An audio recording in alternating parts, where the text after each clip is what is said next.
today for our reinvented virtual version of the Georgia Glass Recycling Forum. We have a lot to do today, so we're going to go ahead and get started, and I'm going to turn it over to Marissa at RRS. Great, thanks, Gloria. So welcome to everyone to the Myths and Facts and Opportunities to Work Collectively Towards Glass Recycling Solutions. We're happy to collaborate on this event with the Georgia Recycling Coalition and the Glass Recycling Coalition, who you'll hear from the leadership of shortly. But I'm going to be co-moderating this event with my coworker, Abby Patterson. We both, who you're probably all familiar with Resource Recycling Systems. But first, I'd like to go over a couple logistics for the day as people start to join. We have a robust agenda that we'll talk about in a moment, but for the presentation portion, we would prefer all attendees to remain muted. You'll notice that this is a Zoom meeting. This isn't a Zoom webinar, so we don't have the power to mute you. So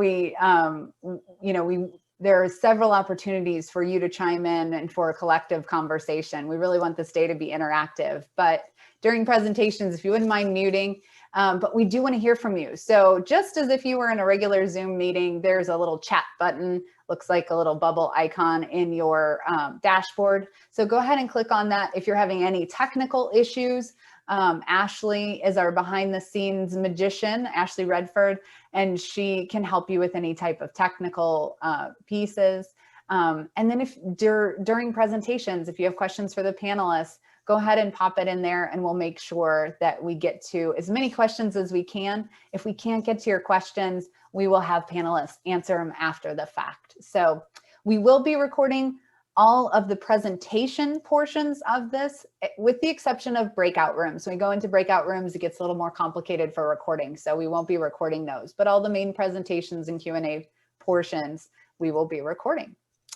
So we'll go to the next slide. This is our agenda. So I mentioned we have a robust agenda. We'll start with this, the welcome from two leaders of the dueling GRCs and find a little bit about those organizations. Then our first panel will start at 9:10 with the myths and facts of glass recycling.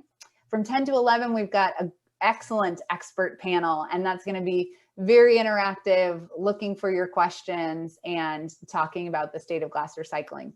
Between 10 and 11:15, you get a break, 15 minutes, and then grab your lunch and bring it back for the brown bag lunch networking. Brown bag meaning you're bringing your own lunch. We're not providing it. But wouldn't that be a fun surprise if it just showed up at your door?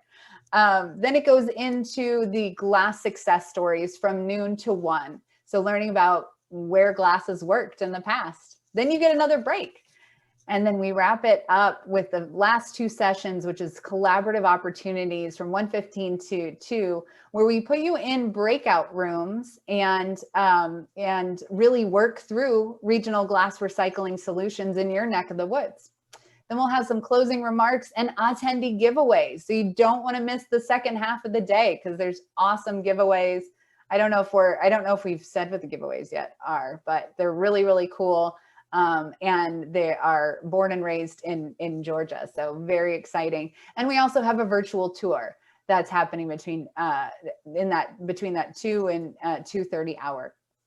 Also, I kind of jumped the brown bag lunch networking is also going to be breakout rooms. So we're going to have the opportunity for you to have a smaller conversation with experts in the hauling and end market spaces. So without further ado, I would like to pass the microphone, the virtual microphone, over to Karen Wilson, who is the president of the Georgia Recycling Coalition. Thanks, Karen. Thank you, Marissa. Good morning, everyone. Thank you for joining this virtual seminar. It's an exciting year for the Georgia Recycling Coalition. We're actually celebrating our 30th anniversary this year. So it's very exciting for us to all be here. In July of 2016, we partnered, we held our first glass recycling conference and forum in Macon, Georgia. We had over 80 attendees, and the Glass Recycling Coalition had just formed earlier that year. So that was an exciting year as well. And here we are today. We're very excited to be partnering with the Glass Recycling Coalition, the other GRC, the Glass Packaging Institute, and Resource Recycling Systems to bring together this virtual glass recycling forum today. Thank you all for attending. We have a very good lineup, really sharing information on glass recycling, and you can really see a perspective today, anywhere from nonprofits to the private sector to the haulers and the processors, all the way to the end user. So it's a really great lineup of some really expertise in this sector. So we hope you'll stay for the whole thing today.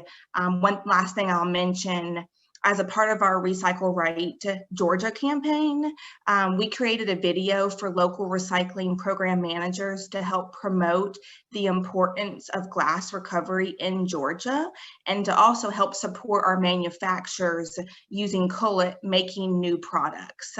That is available on our YouTube channel and on our website. So we welcome you guys to take a look at that, to share it, and to use it. So hopefully you'll take some good things away from that and from today. So I won't hold you up any longer, but just wanted to say thank you from the Georgia Recycling Coalition, and look forward to a good day today. Thank you. Thanks, Karen. I think, Marissa, it's my time, right? The other GRC. From the Glass Recycling Coalition standpoint, I'm Scott DeFife. I'm also the president of the Glass Packaging Institute, but I'm on the leadership committee of the Glass Recycling Coalition.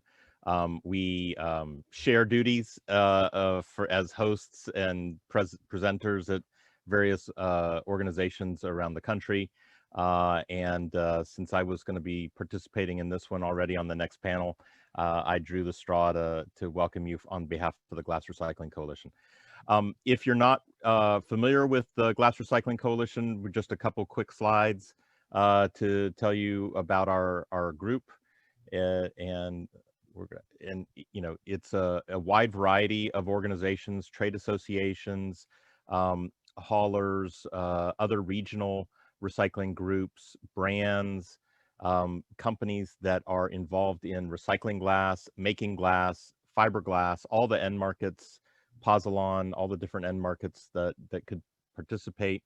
And we have recently adjusted our dues and membership criteria to make it really easy for small nonprofits and state and local government organizations to participate in this coalition. And we have got an agenda that is largely focused on education and information. But we also do some work on some program standards and surveys. I think we can go forward. On our glass recycling, glassrecycles.org website, which is escaping us on the slide presentation there, glassrecycles.org. We have an array of resources, maps, and talking points, and Q&A things that you can download and pass out to folks if you want to use those talking points for glass champions, things of that nature. Last year we did our recycling survey, which is now, I think it's annual. We may have skipped 1 year early in the COVID, or 2019 or early 2020, we skipped the survey, but we continue to do this survey regularly, the results of which show strong support for glass recycling in communities around the country. Public sector respondents, such as people who are here today, responding with lower concerns about glass recycling than they had in 2018 or 2017.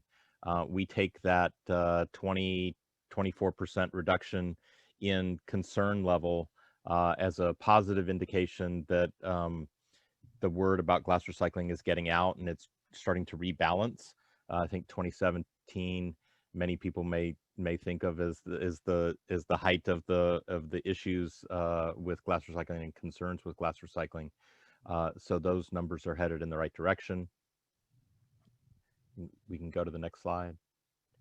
And when you start to break out those concerns, it's really equally divided amongst costs, processing, end markets, contamination, things of that nature, or simply that they're having, a community is having an issue with a hauler or a MRF who stopped recycling glass or has raised prices too much to make it cost effective for the community to recycle glass. Next slide. However, the interest in glass recycling is really accelerated dramatically, and people are focused on what is happening to the glass. That moved from 74% in 2018 to 100% for the glass industry. The glass industry, the folks at GPI and all of the other trade associations and industries and end markets are very focused on where that glass is going and getting the glass back into the supply chain. So I think that's also a very positive indication, as well as the public sector number has increased as well. One of our best pest programs, I think, right now that is getting a lot of traction is a MRF glass certification. I think it's very relevant to today's discussion. Any MRF in Georgia could send their material to the GRC for review and certification against international standards that were developed by the GRC using the ISRI standards for marketability and processing. All of this is up on the Glass Recycling Coalition website. Again, glassrecycles.org. And we have, I think, 7 MRFs now, Marissa, 7 MRFs that have been certified, but a handful of additional MRFs that are their materials being reviewed right now. And we expect to have some more certified in the second quarter of 2020 of this year. We're in 2021 now. That's right. It's not 2020. In the second quarter of this year, we expect to have several more, and our goal is to double that number by the end of the year this year. Next slide. Oh, the first 2 were Sedona and Balcones, and then last year the Rumpke facilities and the Sims facilities also got the gold certification. So Balcones and Sedona were in late 2019, and then in 2020, the Rumpke and Sims facilities applied and got their material reviewed and got the gold certification. Next slide. I want to also just mention the Glass Recycling Foundation, of which I'm also on that board.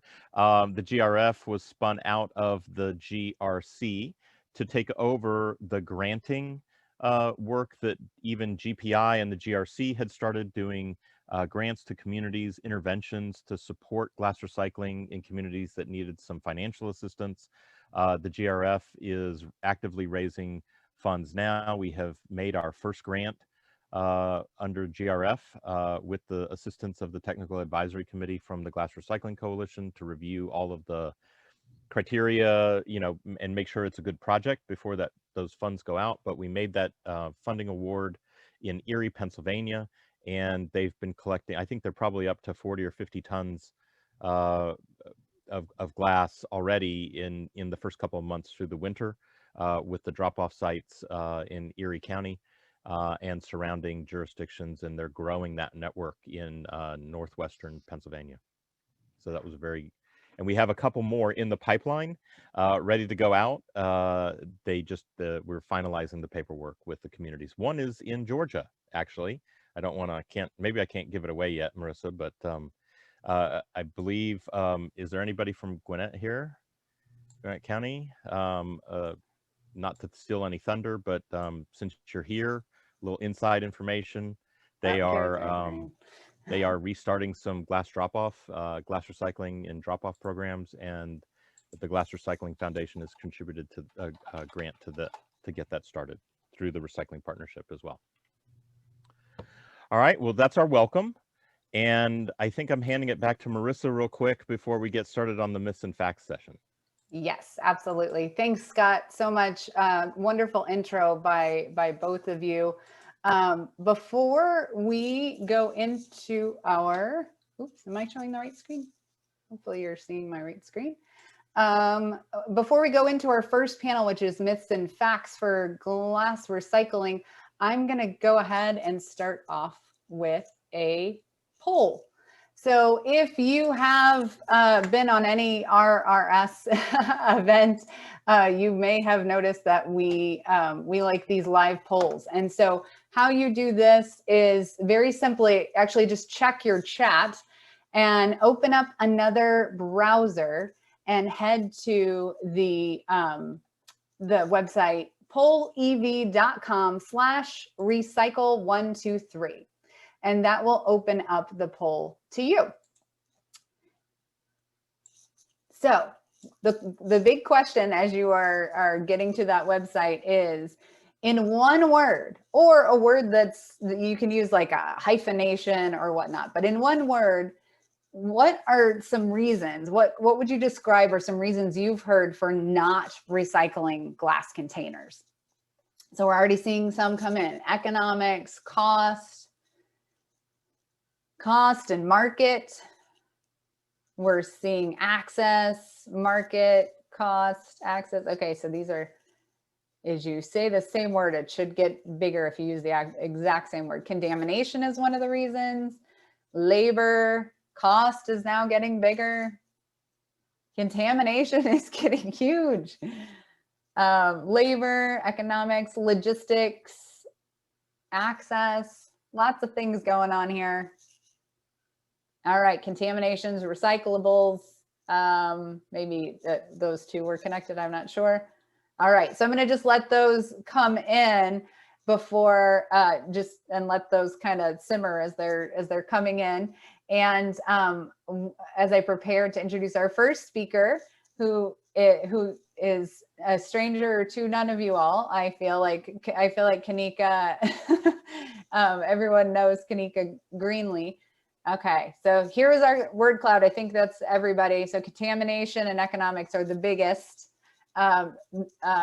issues that we're hearing. Abrasives. Okay, we got to cut it off. There's our cloud. That's what it ended up being. And we'll move forward to introducing Kanika Greenlee. She is the executive director of Keep Atlanta Beautiful Commission, and works with City of Atlanta on their recycling program. So without further ado, I'd like to introduce Kanika and our first panel. Thank you, Marissa, and good morning, everyone. I'm glad to be with you all virtually again. So this session is about myths and facts, and there are a lot of myths floating around there about the City of Atlanta's recycling program, but I want to talk about some of the facts, particularly around glass. So glass was never removed from our material list of acceptable items, and this was due to multiple reasons. And I personally felt strongly, especially being a member of the Georgia Recycling Coalition, that there were markets for glass. I knew that there were markets for glass. It's just getting our processor and and the end market to kind of meet. So we felt that once that commodity was removed, it would be hard to add it back to the list. It would cause confusion among our residents. So, and our residents, you know, once you start removing and adding items out of your recycling program, they start to question, are you really recycling anything? So glass traditionally makes up about 25% of your curbside recycling program. And in our last waste audit in Atlanta, we know that to be about 20%. So, and anybody that's been a member of the Georgia Recycling Coalition knows that Georgia has multiple markets for glass. That is definitely a myth that there are no markets. And, you know, a lot of my job is not only educating our residents about that, but it's also making sure that our elected officials knew that that was a myth, because many of them that believe that to be a fact. The city continued to include glass in our accepted items. there was a point in time where it was not, it was accepted, but it may have not been the highest use, I would say, for glass. So we then began discussions with our MRF and our processors in the area, which for us is Strategic Materials. They have a facility in College Park, Georgia, as most of you all know. And we finally had a win-win. And I would like to say that this time was short. It wasn't. I started with the city in December 2015, December 5th to be exact. And I believe on December 17th, there was an article in the AJC about what was not getting recycled in Atlanta and in the metro area. And that, as we like to say in the South, is baptism by fire. So I started off, you know, with doing a lot of press and media about what was happening, not only with glass recycling, but our recycling program in general. So Pratt, who is our MRF partner, did install some glass cleanup equipment. And they started to see the benefits and the economic benefits of recycling glass. Pratt has a facility, a transfer station facility now off of Fulton Industrial, which they call Atlanta West. And that's where they installed that glass cleanup equipment. So from the Atlanta West facility on Fulton Industrial to the SMI facility in College Park was a much shorter haul than going from Conyers, which is way east of Atlanta, to College Park, Georgia. So we've been through this journey. It's 2021 now. I think Scott said that it's kind of hard to see what year it is now, but it's 2021. So this journey began in 2015, and here we are. And Pratt is getting ready to make some expanded upgrades to their glass cleanup equipment. My team and I had the opportunity to go to SMI facility in College Park in October of 2020 and see what that end product looks like from our curbside recycling program. We got to see what it looks like coming from Charm. So we got to see what it looks like when it's source separated. We got to see what it looks like coming out of a curbside recycling program where there's lots of other things in the cart, as you all know. And we're happy to say that glass from our curbside recycling program is being used for building materials. And we hope to only get bigger and better from here as Pratt continues to update their equipment. And I just want to say it's been a long journey. There are a lot of people on this Zoom who have been a part of this process, who have, you know, either offered solutions, been a part of meetings, but here we are. And, you know, one of the exciting things is that not only does it benefit the residents of the city of Atlanta who have access to our single family recycling program, but it benefits, you know, anyone that's using that transfer station. So now it starts to, you know, swell into the metro Atlanta area. So it's not just benefiting us. There are many other municipalities that use Atlanta West. So if you do, I encourage you to, once your contract renews, consider putting glass back into your program. Great, thanks, Kanika. So we'll toss it over to, and we'll take, don't forget that you can put your questions in the Q&A, and we'll leave some time at the end to get to questions. I'll toss it over back to Scott DeFife. Thanks, Marissa. I took off my GRC hat and I'm putting back on my Glass Packaging Institute hat.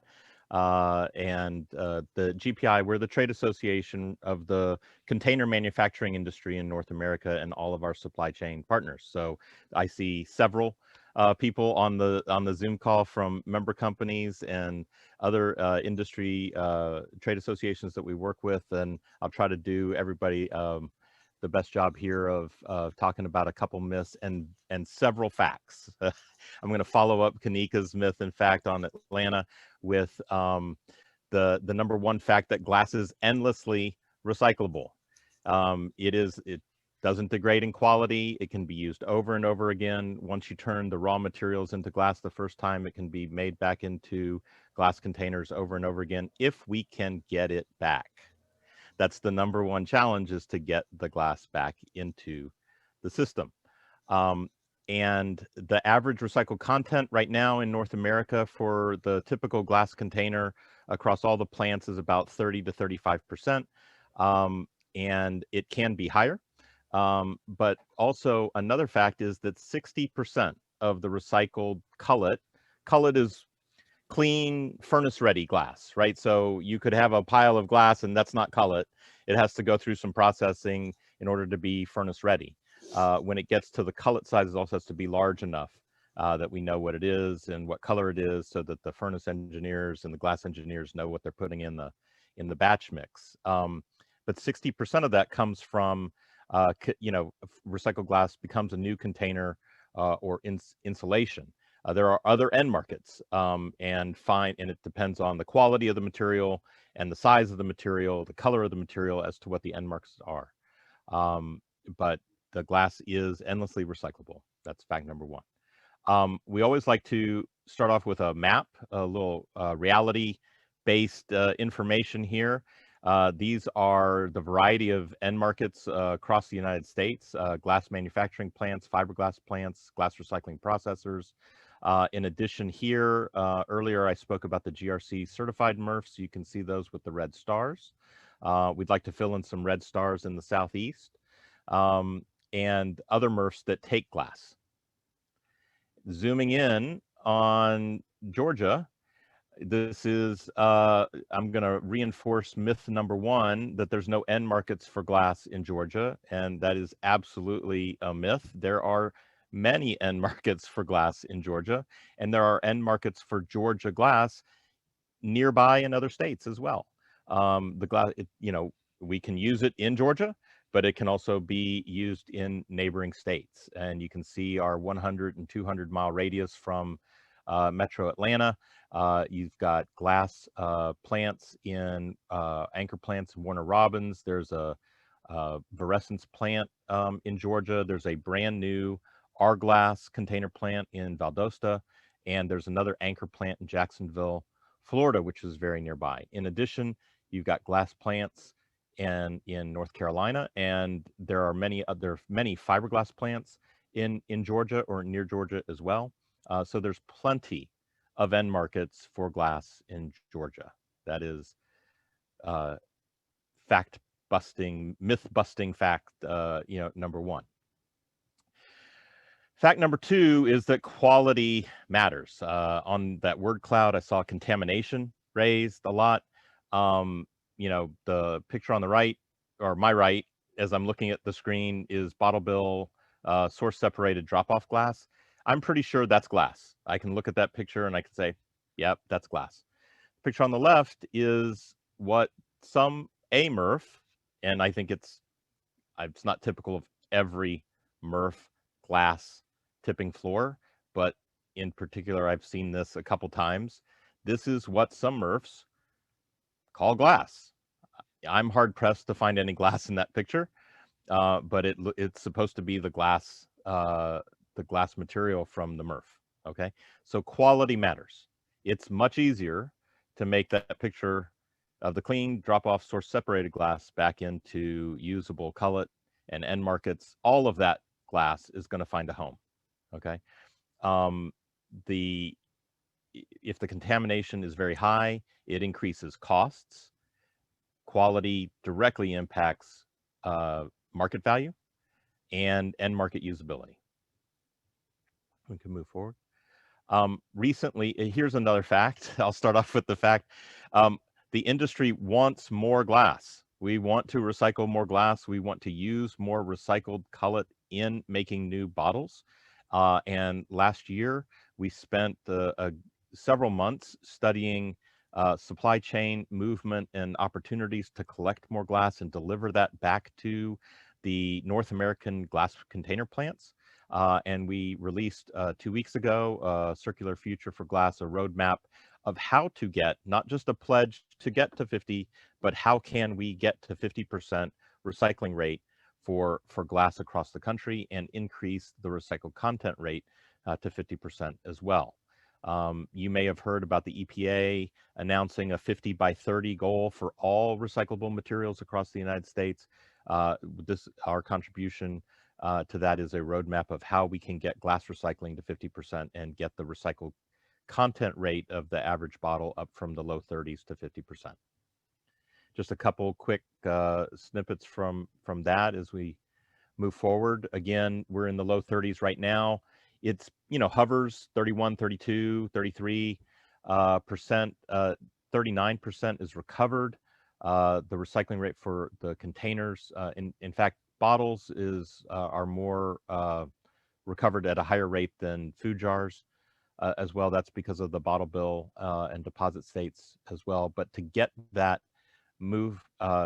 percentage up to 50, we need to increase the total recovery up to 56% or higher because of yield loss along the way or loss, during processing, not necessarily strategic materials processing, but MRF transfer from point to point and fines that will then end up as alternate daily cover, which we do not count as recycling. All right, move forward. There's many, again, I think it goes without saying for everybody that's on this Zoom call, there's a lot of reasons for glass recycling in addition to eliminating from landfills, but it's economic and valuable for glass container plants to use recycled glass. Again, once you turn the raw materials into glass the first time, it takes less energy to turn that back into the multi-material that can become a new bottle. So the more recycled cullet that gets used in a plant, the lower the energy, the temperature of the furnace, the lower the energy use, the lower carbon emissions, and that extends back through even replacement material of raw materials. It feeds on itself. We have estimated that achieving the 50% recycling rate will be an equivalent of a 1.4 million metric tons of carbon reduced in the country every year. Move forward. But not every state is equal. We've talked about that. We have Georgia down there at that dot at 12% floating in the Atlantic Ocean is the Georgia dot. Oregon is the highest state that we were able to ascertain with a 73% recycling rate for glass in Oregon. They are one of the 10 bottle bill states. Plus, they also do glass on the side for most of their curbside residential collection of non-deposit material. And there's a big difference between the bottle bill states and the non-bottle bill states, where the bottle bill states are averaging 63% and the non-bottle bill 24%. That's not necessarily, this isn't intended to be an advertisement for bottle bill, programs across the country. Of course, it's going to deliver, a good steady stream of high quality glass. It can be done without bottle bills, and that was much of the purpose of our work, was to study how do we get there without bottle bills across the country. So move forward. We grouped our levers and our tools. We're creating a toolbox here of several different levers and policies and programs that we can work on, and we really studied these issues regionally. The problems in New England are not the same as the problems in Georgia. The problems in Georgia are not the same as the problems in Texas or California. So each region needs its own set of solutions, but we can really gather them up into three pillars of leave no bottle behind. Our number one priority is to keep those bottles out of the landfill. I'm not talking about ADC. I'm talking about whole bottles going straight to landfill, never touching a MRF, never touching a recycling bin, getting those things back into the supply chain so that we can get at them. And whether that's from cleaner streams, different collection models, different equipment and MRFs, and transforming the system to plug some gaps in the infrastructure, whether that's hub and spoke aggregation, additional processing capacity in areas that are lacking processing capacity, or blending the supply of the material to the processing capacity that fits in the region. Those tools as well. But drive collective action is really going to be cross-industry collaboration, not just within the glass industry between end users and manufacturers and suppliers, but also across other material groups, working with aluminum, working with plastic, working with paper. You know, there are ways that we can improve the entire system collaborating. You know, I like to say fiberboard, cardboard, and glass go well together as the product is getting shipped to retail, and we need to work on, you know, their cooperation in the recycling stream, right? But everybody's in the bin together, and one person's contamination is another person's primary product. So cross-industry collaboration is key to getting us to our goals. We have also, you're seeing this for the first time. This is a new document that is out today. Questions from municipal recycling leaders. We know that you have these questions. We're doing this myth and facts report, trying to answer some questions. We have tried to collect many of these things with an interactive guide. These links are live and will take you to resources to help you answer questions. But the number one takeaway from this is that the industry wants to help, not just the container industry, fiberglass, all the other end markets and people who participate in the GRC want to help communities get more out of their glass recycling and solve some problems in glass recycling. So another myth that there's no help for you, there's no help, the industry doesn't want to help, the industry's not interested. I think that over the course of the past couple of years, the industry's done a lot of work, and we're very focused on Georgia and trying to get the resources to communities to help them do glass recycling. We want to be your partner in this effort and help you solve the problems. And oh, yes. And so now that we've finished the report and working with RRS, we are very actively engaged in developing pilot programs that are replicable for cleaner streams. Expanded commercial recycling, bar and restaurants are a great source. On-premise glass is a big source of glass that is often escapes the recycling system, goes directly to landfill. It's good source separated glass. It's glass intense industries, our restaurant and bar partners. And if we can get some more there, we want to help expand reach and access to processing, strengthen the MRF infrastructure, and develop some statewide strategies. So we're actively engaged in efforts in and around the country and would love to continue to work on expanding that those efforts in Georgia. So please let us know if your community needs some help or if you've got ideas about systemic issues that we can help with in the state. And thank you very much. And I know that our next speaker, Laura Henneman, is full of myth and fact busting or myth busting and fact based information. So I'm going to pass it over to Laura Henneman from Strategic Materials. Thank you, Scott. Good morning, everybody. Thank you for joining. Unfortunately, I do not have video today, so we're going to have to do this the old-fashioned way and save you some bandwidth. I am not in my regular office and failed to grab my video camera, so it is literally sitting on my desk at home. But the information will still be here nonetheless, and hopefully this all works for everybody. Strategic Materials, as Kanika mentioned, as Scott mentioned, we operate in Georgia. Georgia is one of our highest demand states in the entire US, Canada, and Mexico. And we are members of the Glass Recycling Coalition, GPI, the Glass Packaging Institute. I also sit on the board with Scott for the Glass Recycling Foundation, and we are proud members of the Georgia Recycling Coalition. So thank you for having us today to talk about glass. A little bit about Strategic Materials. We are the largest glass recycler in North America. This is our 125th year anniversary of being in operation. We have about 50 locations, give or take, US, Canada, and Mexico. Our purpose is to recycle glass to unite the interests of our people, our partners, and our planet. And typically, recycled glass is used to achieve energy and CO2 emission savings. And we'll go through some of those end markets next. So why glass? Why is it important? Why should you care? I know we hear a lot about some of the challenges with glass, but these are the reasons why those challenges are worthwhile. Glass is 100% recyclable endlessly with virtually no loss. So one bottle in, one bottle out when you talk about glass container manufacturing. The use of recycled glass displaces virgin materials by up to 95%. I know there's some trials globally using 100% recycled content or cullet, which is pretty exciting. And the reason why we talk about energy reduction and CO2 emission savings is because recycled glass also melts at a lower temperature than virgin material like sand. So that's where those savings come into play when you're producing new glass bottles or fiberglass insulation. And as a result of that, it doesn't pull as hard on the furnace because the furnace isn't running as high of a temperature.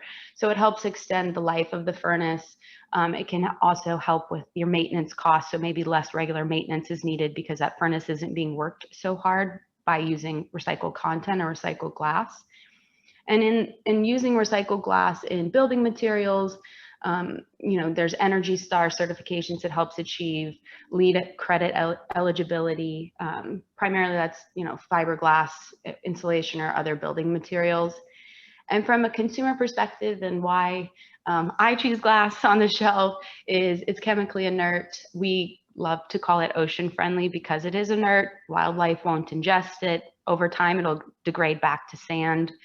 And it's recyclable and sustainable. So feel good about buying a package knowing that it can be fully recycled. For us as a company, I'm sorry, go back one, Marissa, if you don't mind.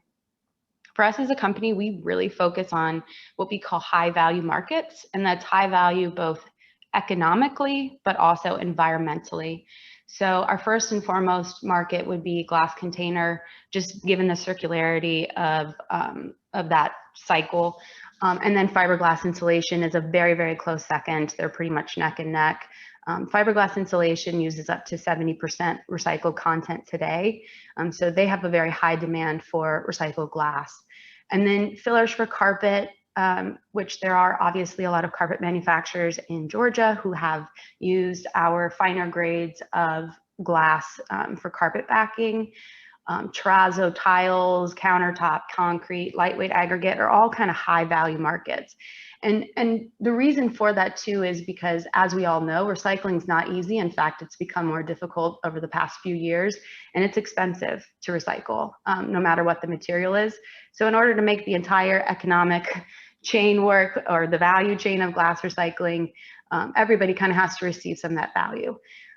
In certain areas, there are lower value markets that we will support if landfill is the only alternative. And that would be something like road-based aggregate or landfill culvert. So I want to talk a little bit about the myths. And I thought the lead in that, Marissa, the poll that was done was kind of perfect to talk about, like what's on everybody's mind. What do you think about glass? What are your challenges with recycling glass? So the first thing that we hear a lot is broken glass cannot be accepted. And the fact is we accept broken glass. In fact, in some programs, we encourage broken glass. Now, I'm not saying pulverizing glass. I'm not saying glass the size of sand, but if a bottle is broken, we actually do encourage that from our perspective because we can get more weight into a container. It's taking up less space, which equals more weight, which makes it more economical for everybody. But understandably, you know, at the curbside, if there's broken glass, we're not going to encourage residents to simply break their glass and put it in the bin. Next claim, mixed color glass cannot be accepted. And this is one that probably hits a bit of a nerve in Georgia specifically, but we do accept mixed colored glass. And part of that is because we've made upgrades at our facility over the past 5 to 8 years. So we have got optical sortation in Georgia in our College Park facility. And the difference is sometimes color sortation might make sense because maybe there's a little bit more value in the glass. Maybe if it has to travel further in the state, we would encourage that. But mixed color glass is accepted. We can take that into our facility and sort it appropriately to go back into markets and meet end specs. Glass must be washed and cleaned. So labels, organics, anything like that doesn't really present a problem for us when it comes to recycling. Obviously, we encourage a quick rinse of material. We wouldn't encourage a full glass container of like salad dressing or whatever it might be to go into the bin, but it's not necessarily a requirement for us. So it's one of those things where we want to make it as easy as possible to recycle, but the consumer, and where we kind of focus on residential education is it's much appreciated if you make it easier for us from an odor perspective and a processing perspective to give any of your jars a quick rinse. Glass contaminates other recyclables. Another one that's probably a sensitivity for anybody on the call. And what our response to that is in the single stream process, all materials contaminate each other. That's just the the nature of single stream recycling. When you throw everything in your bin on top of non-recyclables, it makes it more difficult to sort what you want out of that pile. And with proper layout, sequencing, processing, maybe it's a glass cleanup system and breaking the glass at the beginning of the process rather than trying to sort it in a different place in the process, will all maximize your value for all streams, not just glass. So glass cannot be recycled due to China's sword policy. This is one we see a lot in the, more of the publications and article side. And I think it's just kind of easily confused.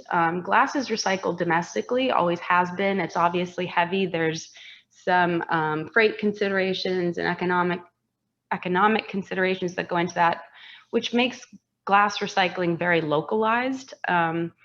As many of you know, what was sent to China was not glass, but as a result, sometimes glass becomes the red herring in the situation when we talk about China's sword policy.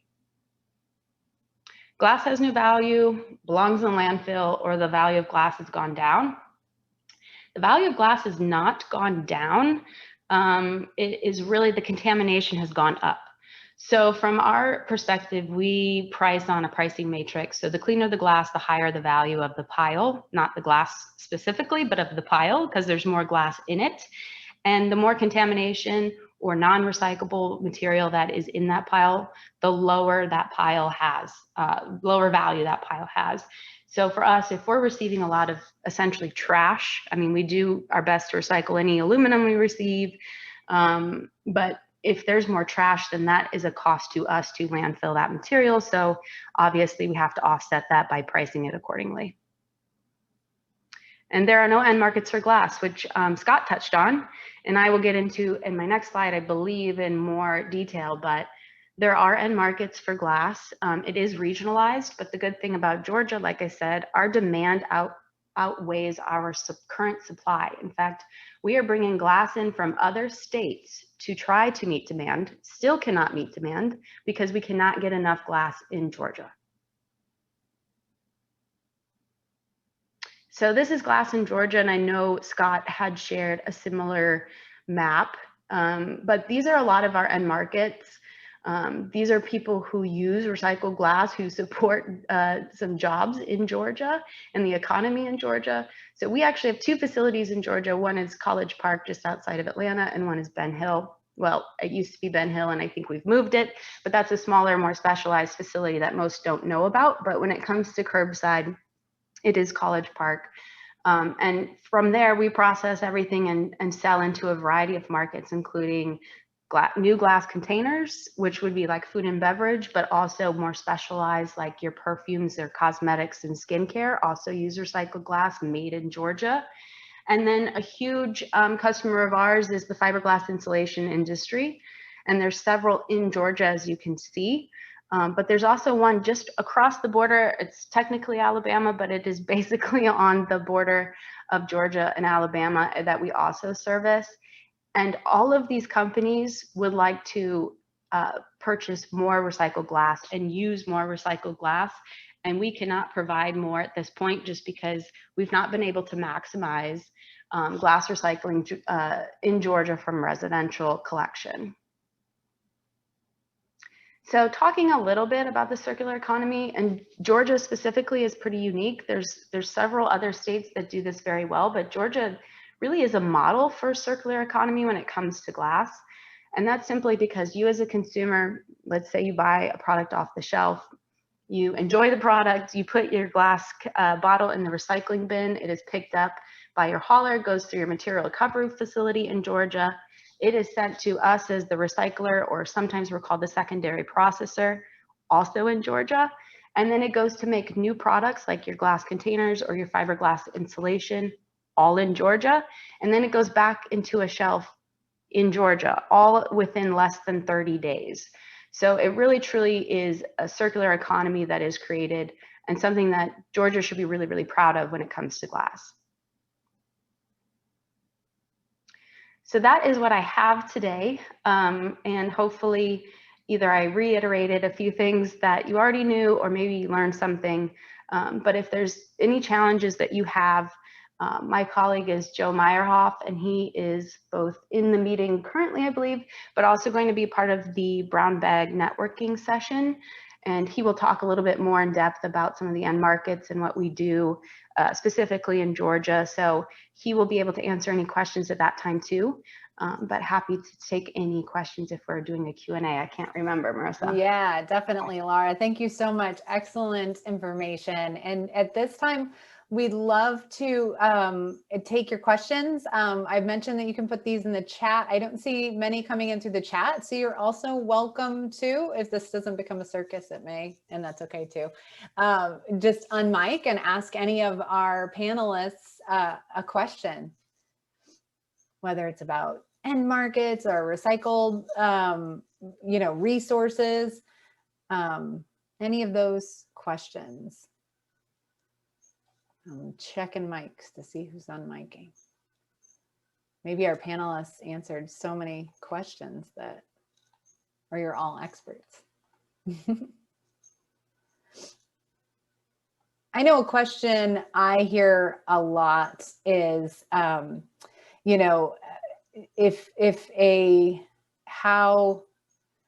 what are good examples that you've seen, and I'll just open this up to any of the three panelists, that you've seen of cities or counties kind of working together on glass recycling solutions, either in the state of Georgia or outside. I know we've got some coming up later, but I'd love to hear your insight as far as that's concerned. I'll take that first, I guess. I think one good example, Georgia specific, would be DeKalb County and their drop-off program. Although we advocate for curbside always because we need high volume material, it's very convenient. When it makes sense and drop-off programs are implemented and done in the right way by taking into account education and the proper communication and labeling, and really that commitment from the city or the county, it can be very, very successful. Mm-hmm. Thanks, Laura. And luckily in our next panel, we do have DeKalb County, so we'll hear more in detail about that program. So that will be good. The other question I hear a lot, well, and I'll give the chance to Scott. Did you want to chime in on that?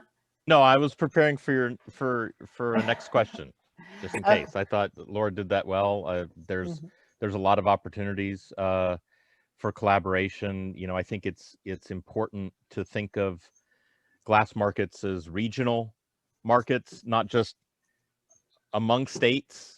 Like the plant in Alabama or the plants in North Carolina, or glass sourced, glass plants in Jacksonville, but also within the state.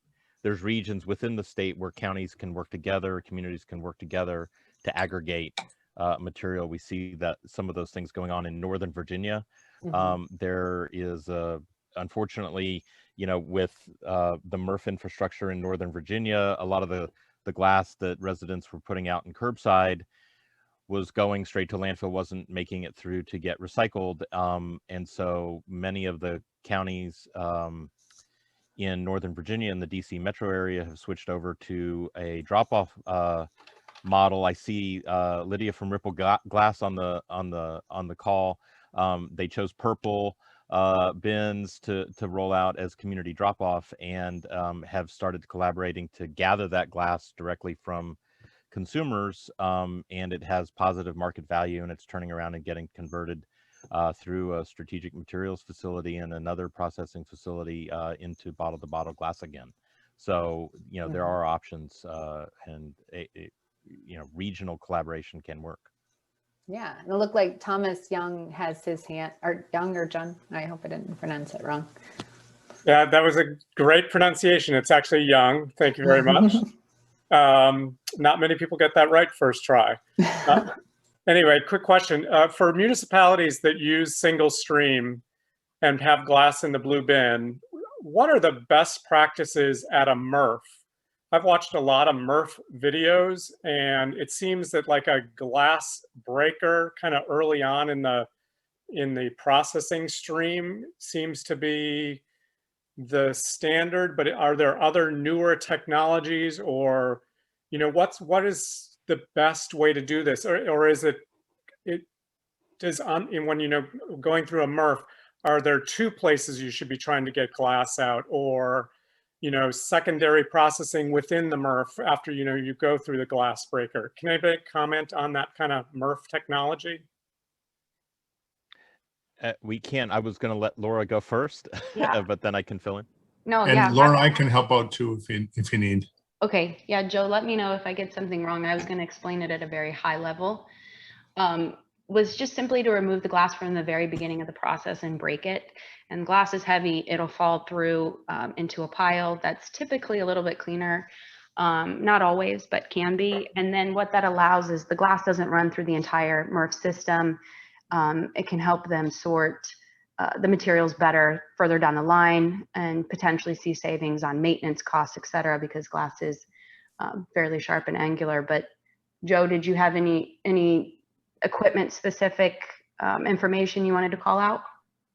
Yeah, sure. It's a little bit hard to describe, but the glass breaker is generally the first piece of processing equipment in most MRFs. There are some MRFs out there where the glass doesn't come out until quite a bit later in the line, but I would say better than 90% of the MRFs that we work with, the glass is taken out pretty much right away through what's called the glass breaker. But that glass breaker is also a key part to make sure that anything other than glass continues on through the stream. And as you can imagine, because glass is so abrasive, that glass breaker is gets abused. So what we find is that if the glass, that breaker, sometimes you'll hear people refer to as a screen, as long as that is maintained, generally that will keep out most everything that it should keep out. And so what you see falling through, it's basically, I use a hockey puck analogy. Sorry, I'm from Minnesota, but you can kind of say that just about anything that's thrown in the recycling that's any smaller than a hockey puck is going to kind of come out with the glass through that first process. And so that's where we see a majority of the contaminants come through what we call contaminants, and that's chicken bones and bottle caps and any kind of tops and nails and paper clips and all those small doodads, along with shredded paper. Like I said, anything smaller than a hockey puck. And a lot of that, sometimes the MRFs have some cleanup equipment after it, which will vacuum out or use magnets or eddy currents to grab those non-ferrous and ferrous metals out, or that's what we have to deal with in processing. So when we start seeing those screens or that bottle breaker wear out, that's where we really see high levels of contamination come through, where you'll see crushed 20-ounce pop bottles or half sheets of paper, that sort of stuff. And that's what really starts to change out or increase our NGR levels, non-glass residual levels. So that first piece of equipment, I think seems to be the best way. It just has to be maintained. In fact, just recently, I'm not sure if Joe Dunlop from Athens Clark is on or not in the group, or anybody from Athens Clark, but they just recently went through some upgrades of that particular piece of equipment. And we're seeing some pretty good results in reduction of non-glass residual from it. So just a quick follow on. So I'd always heard that the glass pile ends up with anything with less than 2 inches, meaning bottle caps and small pieces of paper, little pieces of plastic. If a MRF were going to choose one secondary processing of that glass pile to get the value up, would you recommend taking the metal out, the paper out through some sort of air knife, or what technology would be best to run that pile through? It would be an air knife and a vacuum. To get the paper out? Yeah. Okay. So the metals are really easy to deal with on both sides, from their side and our side. Although it still weighs and it's considered non-glass residual to us, it's really easy to process. The stuff that's extremely hard to process is the small stuff, the the chicken bones and the paper and especially when we start dealing with moisture. Thank you. Great question. We would echo that. Marissa put back up on the screen the GRC MRF resources. So we do have a MRF best practices flyer on the glassrecycles.org website. At GPI, in our most recent study, we focused on recommendations for the breaker, screen, and the air knife as basic pieces of equipment that most MRFs should have to process glass and early in the process. Interestingly, we sponsored a survey with CERTIC last year, similar to one that was done in the Northeast a couple years ago. And just less than half of the MRFs that responded to the CERTIC survey didn't even have any of this equipment. So it's a best practice to have the screen, the glass breaker, and something else, like the vacuum or the air knife that Joe was mentioning. This is great, and also leads us perfect segue into our next panel. So we will encourage once again, if you want to put questions into the chat during the presentation, and we'll also you can participate similarly to what Thomas did by just raising your hand, and we'll unmute you. So thank you so much to our first panelists. You did a great job, and we appreciate your expertise.